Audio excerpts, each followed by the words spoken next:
Hello, ladies and gentlemen. In today's video, we are going to be breaking down UFC Fight Night, Fiziev versus Torres. And this is, without a doubt, one of the fight nights of all time. So without further ado, let's get right into it. Starting with the first fight of the night. Tahir Abdullayev versus Jefferson Nascimento. Obviously, I know absolutely nothing about either of these guys because they're both added on short notice. Oh, there's odds now. There wasn't even odds before. That's how short notice this fight is and how little we know about these guys. But I'm going to be picking the guy who's 13-0 over the guy who's 21-3. It doesn't show it here, but that is what the records are. And besides for, obviously, this guy right here, Jefferson Nascimento, he's undefeated. He also just fought better opponents, just going based off his records. I haven't seen a fight of either of these guys, but just going based off their records, Jefferson Nascimento, he was the LFA champion, and he actually was the interim LFA champion, and then beat the champion as well.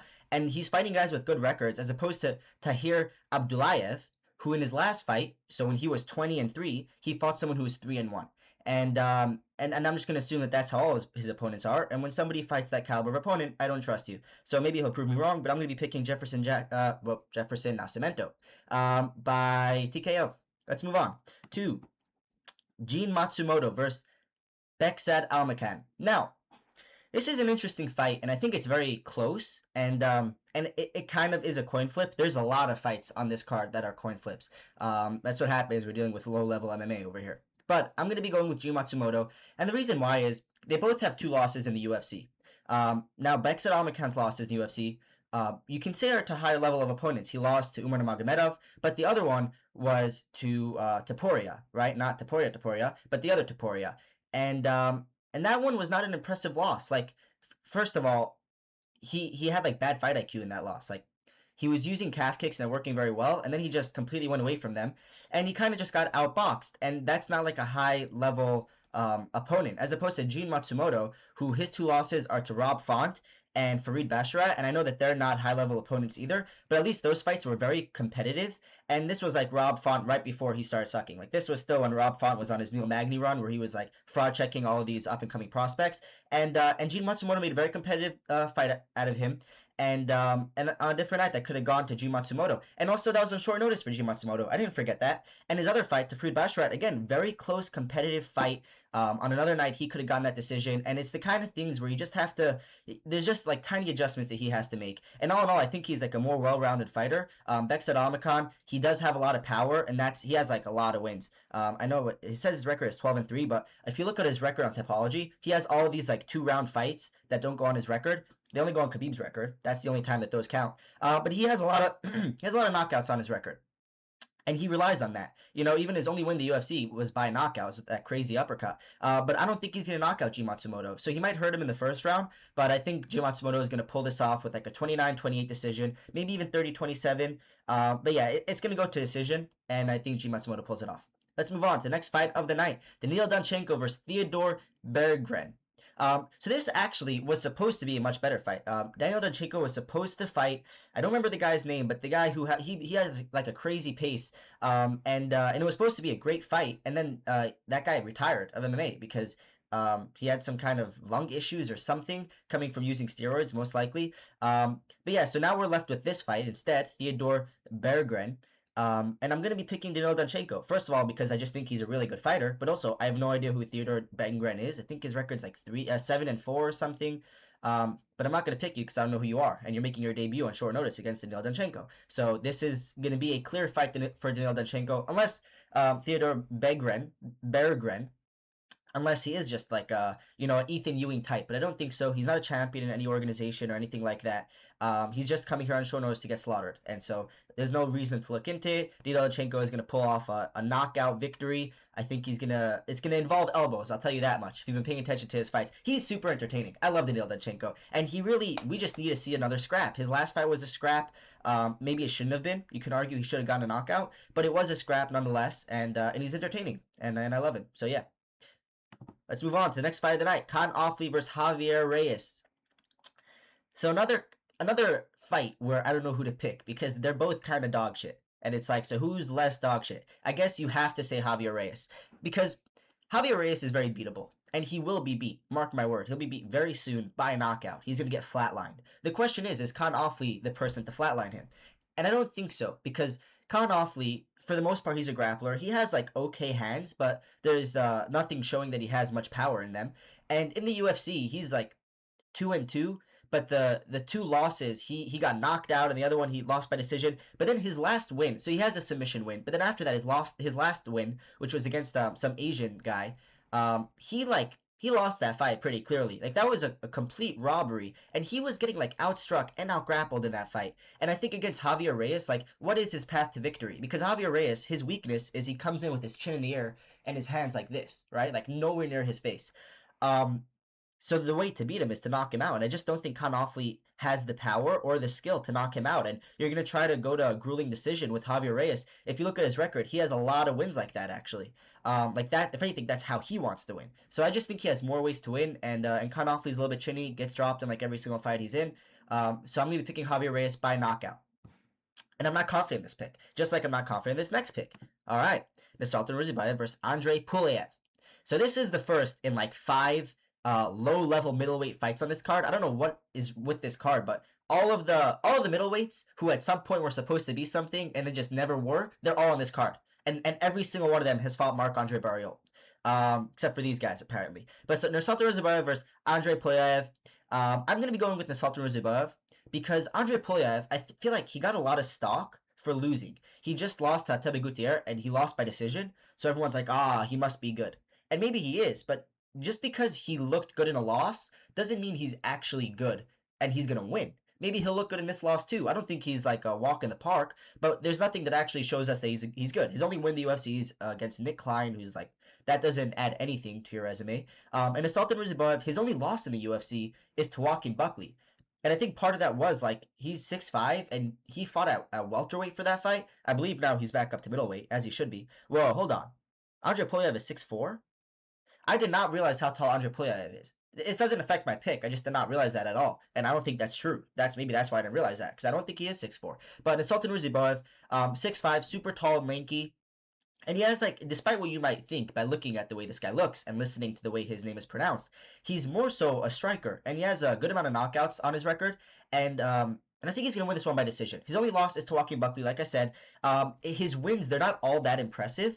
But his last one against Dustin Stoltzfus, like, that was a scrap back and forth, but he did beat him. And Dustin Stoltzfus, he's not a walk in the park. He is a tricky matchup. He knocked out Marc-Andre Barriault. I'm surprised they're not on this card, too. You'll see. Everyone made it to the party here. All the low-level middleweights are here. But yeah, I think Nursulton Ruziboev is going to win.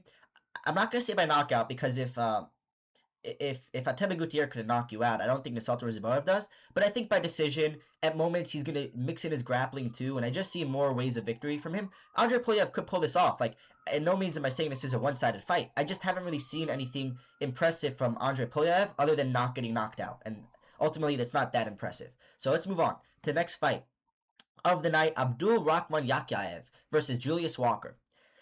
Now, this is another one of like, okay, who's more dog shit, you know? So Julius Walker came to the UFC undefeated. He fought what's his name? The guy at light heavyweight who like fraud checks everyone in the rankings. Hold on a minute. Let's figure out this guy's name because this is important. He fought. Where is he? This is very important stuff. Where is he? Here, yeah, Alonzo Menifield. God damn it. Alonzo Menifield does what he does best and fraud checks somebody. And so everyone's like, all right, he lost a decision on short notice to Alonzo Menifield. That's not that bad. And then he got a win, but then he lost again. He just got knocked out, right? He just got knocked out against Justin Jacoby.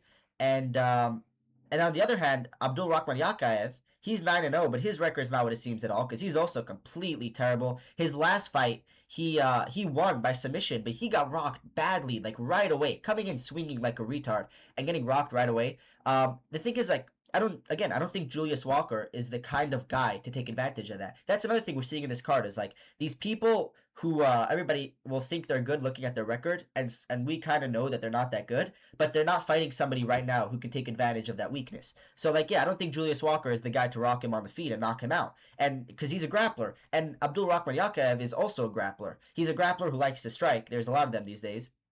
And they usually get rocked, and then they grapple you. And so I don't think Julius Walker will be able to hurt him on the feet, and on the ground, I don't think he'll be able to do anything to him either. So I think I think Abdul Rakhman Yakhyaev is going to get a knockout, but he can also win a decision or a submission. Like that's the thing, he can win in all the ways. I think it's going to be a knockout, though. From what we've seen, at least he has the ability to knock someone out of the feet, and I have not really seen that from Julius Walker. He's kind of just a smudge grappler. So that is my pick. Let's move on to the next fight of the night. Farman Hasanov versus Eric Nolan. Okay, so like all of you, I also had no idea who Farman Hasanov is, and I just know that he's 5-0 in MMA, not in UFC. It's his debut in the UFC, and he's fighting Eric Nolan. Now, so this is a tricky one. I looked at the odds, and he's a favorite. Wow, oh wow, the odds are like balancing out because before he was like a minus 300 or 400 favorite, and I was like, who the fuck is this guy? So I look into him, and he's like a really good grappler, but he's like not that good, and he hasn't fought any like high level of competition. Like he only has 5 fights, and you'd assume like if he only had 5 fights, he either had like a crazy career before that, but I think he was just like a wrestler, and the guys who he fought are like really not that good. But he like finished. No, he didn't even finish all of them. I think he has a decision on his record. But Eric Nolan, like, he only has one fight in the UFC, and he lost that fight to what's that guy's name? Baysagor Susurkayev. But even in that fight, he rocked Baysagor badly in round 1, and like Baysagor got saved by the bell. If there was like 30 seconds left in round 1, he would have knocked out Baysagor, and we'd be talking about him totally different right now. But he didn't do that, and in round 2, he fumbled the fight for himself badly. He got hit with a leg kick, and I think he was trying to pull an Izzy, where like, oh my god, that hurt. But as he reached out to grab his leg, Baysagor just shot right under him and took him down and ended up submitting him. And I understand that seeing him getting submitted in his last fight, you're assuming now that he's fighting a grappler, he's probably just gonna have that happen to him again. But first of all, this guy, Farman Hasanov, is like 5'9" at best. And they're fighting, I think they're fighting at welterweight. Well, yes, they are. And that's another thing. Eric Nolan, he fought Baysagor on short notice and a weight class above. And that could also lend to why he got like ragdolled pretty easily in the grappling. Fighting up a weight class, no fight camp. And Baysagor, I know he also took it on short notice, but he fought Contender Series right before that. So he's fresh. There's no octagon jitters, none of that. He literally just fought, and I believe, no, that was on a pay-per-view, so he didn't fight back in the Apex. But like still, at this point, Contender Series is like fighting in the UFC already. And so yeah, I think Eric Nolan's gonna get a knockout in this fight. He's 8-4, but he actually has fought very high level opponents. I believe he was the LFA champion, if I'm not mistaken. He was a champion in some division, and he's pretty good, and he gets a lot of knockouts, and he has some submissions on his record too. He could get out grappled, but I watched Farman Hasanov's fight, both of them, the last 2 that he had, and he just didn't look that good. And I might be wrong, and maybe people know something that I don't, but I don't think he's gonna win this. So I'm picking Eric Nolan by knockout, and let's move on to the next fight of the night. I believe now we're on the main card. Magomedov versus Mikhail Zaitchik. Okay, this is by far the riskiest pick I'm gonna have on this card. I'm gonna be picking Mikhail Zaitchik, and there is a worry. Like, I guess Magomedov, he's sort of good, right? Do we have to admit that by now? He just lost to Joe Pyfer, but before that, he had like a win or 2, and before that, he lost to Sean Strickland, and he lost to Kai Borhalio, but so did Mikhail Zaitchik. He also lost to Kai Borhalio.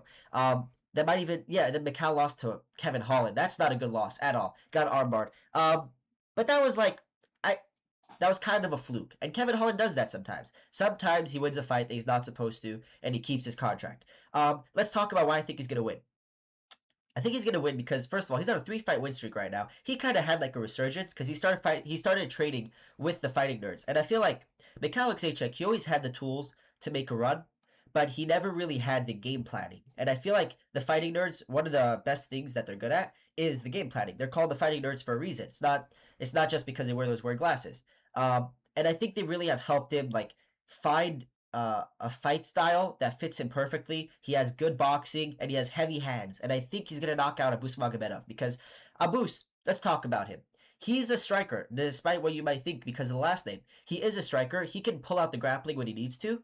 But it gasses him out badly. So I don't think he's going to go to that too much. And I don't know how much success he's going to have with Mikhail Zaitchik in the grappling, assuming that Mikhail is preparing for that. And he's training with Kai Borhalio, who out-grappled Abus, I'm pretty sure.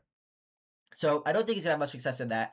And in the striking, he kind of just has flashy kicks. That's kind of his thing. He throws crazy kicks, but he can only do that for about 1 round, and then he gasses out. And I think Mikhail, he might drop 1 round, and then round 2 and round 3 is in your face, throwing heavy boxing combos. And I think he's going to get a knockout. And if not, I think he wins a decision. We've seen in his last fight, he had a decision against Marc-Andre Barriault. Again, another Marc-Andre Barriault opponent over here. And the thing with Marc-Andre Barriault is there's only 2 ways to beat him. You either knock him out within like the first minute, or you go to a grueling decision, because that's what he does. That's what Marc-Andre Barriault does. He takes you to a competitive decision where he's in your face the whole time, and if you didn't knock him out right away, it's going to be tough. And Mikhail Sejchuk, it was a tough fight, but he did end up beating him, and he looked pretty good. Like, there were some things that he could fix in his game, but there were no like real holes. And because of that, I think that he just had this like grueling fight. And I think Magomedov, if he doesn't put out Marc-Andre Barriault right away, he folds to that pressure. You know, he doesn't have that cardio. And so for that reason, I think Mikhail gets a knockout in this fight, but he is a big underdog. And, you know, Abus could 100% grapple his way to a decision. I think that's what all the people betting on him think are going to happen. I just don't see that being the case, and I don't see him keeping that up for 3 rounds. So let's move on to the next fight of the night. Ikram Liskarov versus Bruno Ferreira. I feel like I'm breaking down. It's like 2 guys in a row. Ikram Liskarov. I'm going to be picking Ikram Liskarov. And the reason why is because I feel like we kind of saw this fight already with Bruno Ferreira. He actually fought Abus Magomedov. All these guys, they fought each other. This is, I told you, this is all the low-level fighters at middleweight. It's like all the people ranked 20 through 30 at middleweight are fighting on this card. So Bruno Ferreira, he's coming off of a knockout loss where Gregory Rodriguez knocked him out the first punch he threw. And then before that, he had a little streak going on. But even then, it's like the best fight on that win streak was a decision against Marvin Vettori. I mean, it's obviously a decision. You can't do anything other than beat Marvin Vettori by decision. But, I mean, who hasn't done that right now? Chances are, if you're at middleweight and you're anywhere near the rankings, you beat Marvin Vettori. And Bruno Ferreira, in his loss before his last, was against Abus Magomedov. And in that fight, you know, I was kind of disappointed because he got out-grappled badly by Abus Magomedov. Like, he was throwing heavy combos, and then he would rock Abus, and Abus would just shoot right under him, and ended up getting him with the arm triangle. And that's the kind of thing that I could see Ikram Liskarov doing too. Ikram, he likes to strike, but if the striking doesn't go well, he will pull out the grappling, like we saw in his last fight against Young Sung Park, I believe his name is, the Iron Turtle. And the Iron Turtle was kind of busting him up on the feet a little bit, and he understood that, okay, I'm going to have to shoot, and he would just blast double leg him, take him down, and Young Sung Park is a hard guy to take down, but he took him down, held him down, and kind of just won the fight based off the ground control, and he's going to have Khabib in his corner. I think he had him in the last fight. I feel like Khabib, if he ever just sees somebody who has any kind of last name that sounds similar to this Aliskarov, and he kind of looks like a fat Makhachev. You know, if Makhachev fought at 185, this is exactly what he would look like. And I feel like, yeah, so he has Khabib in his corner. He only has 2 losses in MMA, and it's to Robert Whittaker and Khamzat Chimaev. You know, like those are not bad losses, especially considering the Robert Whittaker fight was on short notice and a massive jump up in competition. And I just think that he's going to try it out on the feet first, and when Bruno Ferreira is a better striker, but he doesn't have the urgency enough. And even if he rocks Ikram, I think Ikram will be able to take him down and hold him down and win a decision. So, that's my pick. Let's move on to the next fight of the night, Asu Almakhan versus Charles Johnson. I'm going to be picking another underdog here in Charles Johnson. Now this, after the fight's over, if Asu wins, I'm going to feel a little bit dumb. But Charles Johnson, let's talk about when he loses, because he kind of does this thing where he'll beat a whole bunch of prospects, but then he loses to like the top level guys. And when he loses to them, he loses pretty badly. Like Alex Perez flatlined him. He also lost to that Dagestani guy or whatever who ended up popping for steroids. But he popped for steroids, and that was a close decision, so I don't think that should count. Like, I think if somebody pops for steroids right after beating you, that fight should be overturned, but it wasn't for some reason, and I'm not going to talk about what the reason is, but if you see that guy's last name, maybe you'll know what that reason is.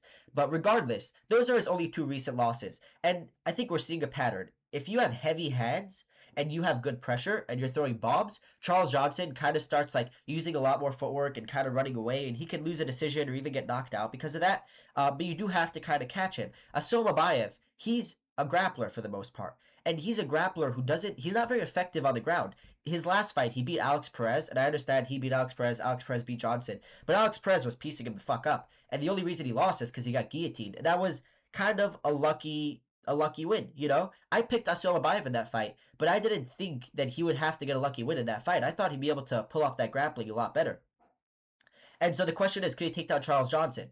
And then the question is, when he takes down Charles Johnson, can he create enough damage on the ground that Charles Johnson, like that will nullify all the damage Charles Johnson does on the feet? And I don't think so. I think he'll be able to have some success with the takedowns, but Charles Johnson has weird takedown defense. It's like lanky man takedown defense, where like it's kind of hard to keep them down because their legs are just all over the place. You can't really grab a hold of them. You're trying to topple them over, and their base is nowhere near where you think it is, and it's just tough. Trust me, I know. And so I think Charles Johnson will win a close decision where he does just enough damage that even though he gets taken down, he'll be able to do enough to win by decision. And so that's my pick. But I mean, if Abdullayev just holds him down for a while, I just don't see Abdullayev putting him away. And then it's like, how much damage can Charles Johnson cause that will outweigh the control? And I think he'll be able to do enough. So that's my pick for that. And I hope he pulls it off too, because Charles Johnson, like, man, he's had a tough one. He keeps on beating these prospects who end up making it to top 5, or like Loder Kavanaugh, or even, he beat Joshua Van, the champion, and then he loses to like people who he shouldn't be losing to. So I hope this is not the case, and I hope he has like a nice, good performance. Let's move on to, I believe this is the feature fight of the main card. Nassim Sadykhov versus Mateusz Camilo. I'm going to be going with Nassim Sadykhov. First of all, I don't think he's that good, but I really don't think Mateusz Camilo is that good. There was a myth behind Mateusz Camilo. There was a legend. People would say bedtime stories about him. The story went that Dana White is looking for a fight. It's like the TV show that's like the Contender Series, but just worse. And he was watching this prospect, and he was really there to watch that guy fight. And then Mateusz Camilo was his opponent, and Mateusz Camilo messed him up badly, and Dana White was like, you know what? I'm going to be going with Mateusz Camilo. Welcome to the UFC, kid. And so there's all this hype behind him, but then he right away loses. He lost to Game Green. He lost to Game Green, man. He had him in this tight triangle. He ended up gassing himself out and just quitting and giving up a rear naked. And then in his next fight, he fought Vyacheslav Borshev, and that was a competitive fight that there's a legit argument for him to lose based off damage. Like, he was getting messed up on the feet, and then he was like clutching these like double leg takedowns and like holding on for dear life, not creating any damage. And there's a legit argument for Borshev to win that fight. And Borshev's really not that good, and he's easy to take down.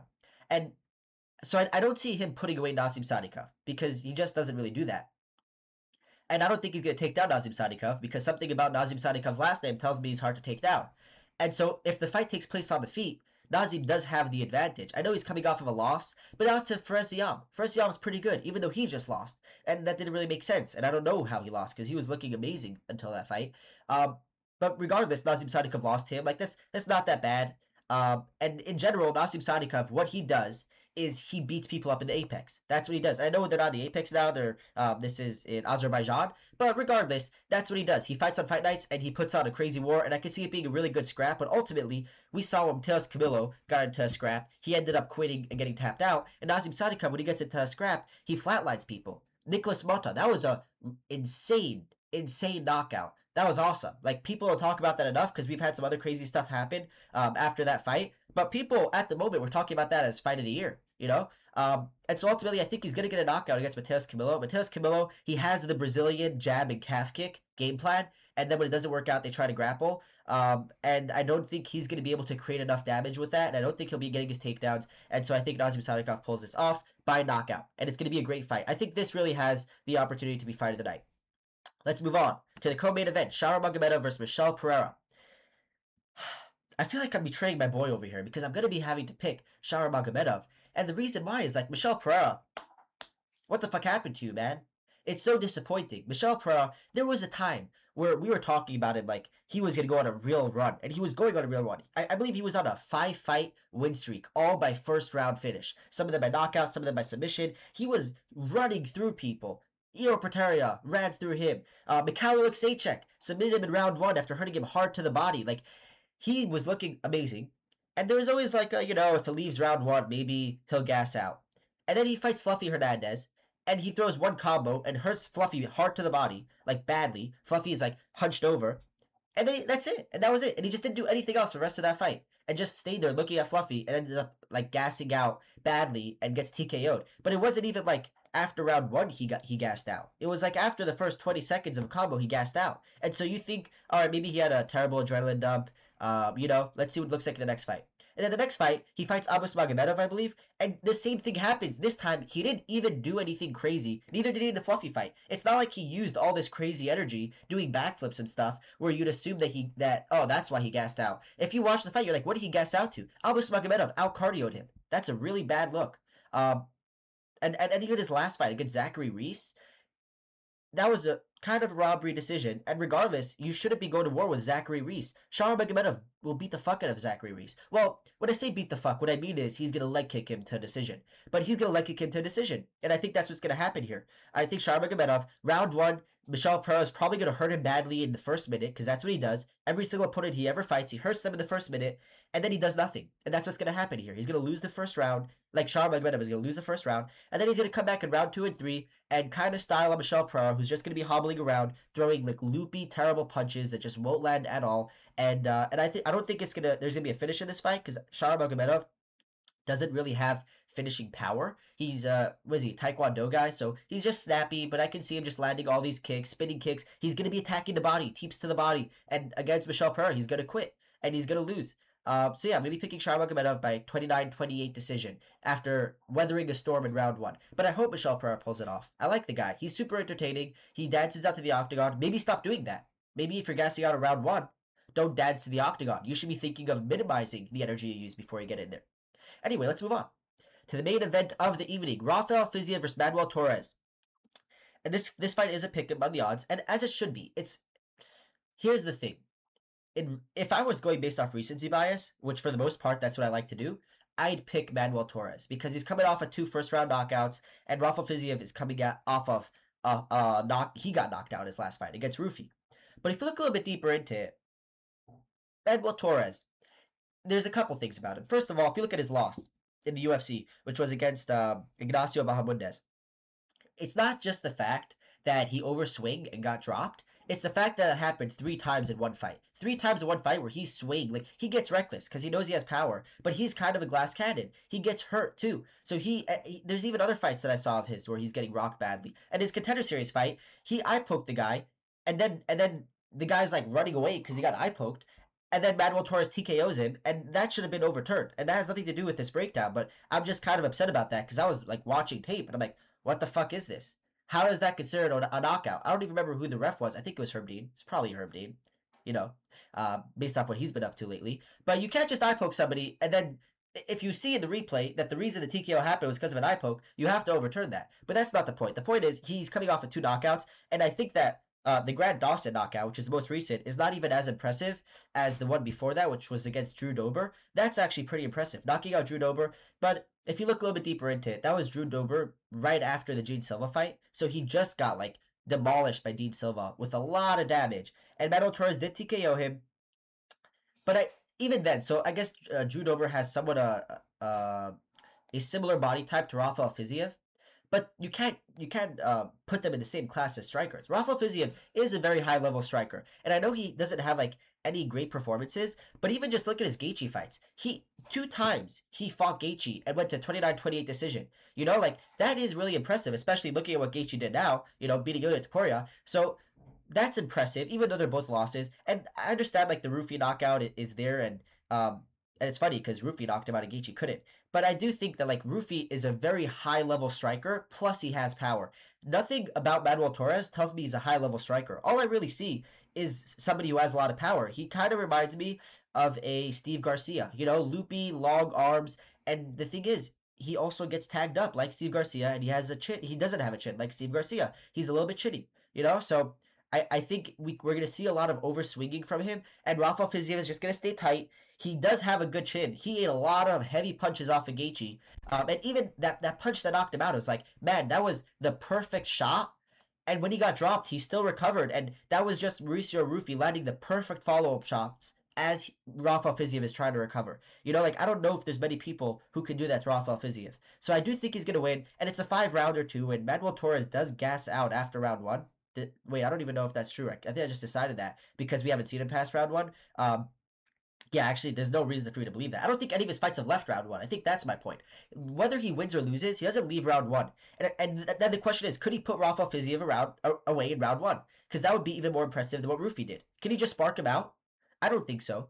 And so then what happens in round 2? What happens in round 3? And it's a 5-rounder. So what happens in round 4, round 5? And Rafael Fiziev, I know people say he has bad cardio, but that Gaethje fight, the second one, he took that on short notice. And he's still, like, won round 1 off of Gaethje. And he has a knockout in round 4 of his fights. He could go to the later rounds, and I think ultimately he's the more skilled fighter. And in the later rounds, that will show if it even goes there, because he does have power. He doesn't have that much power. He's kind of like a Paulo Costa in the division, where he looks like he has power, and he goes huh, huh, as he kicks and punches. So it sounds like he has a lot of power, but he's not a weak individual. Tell you that much.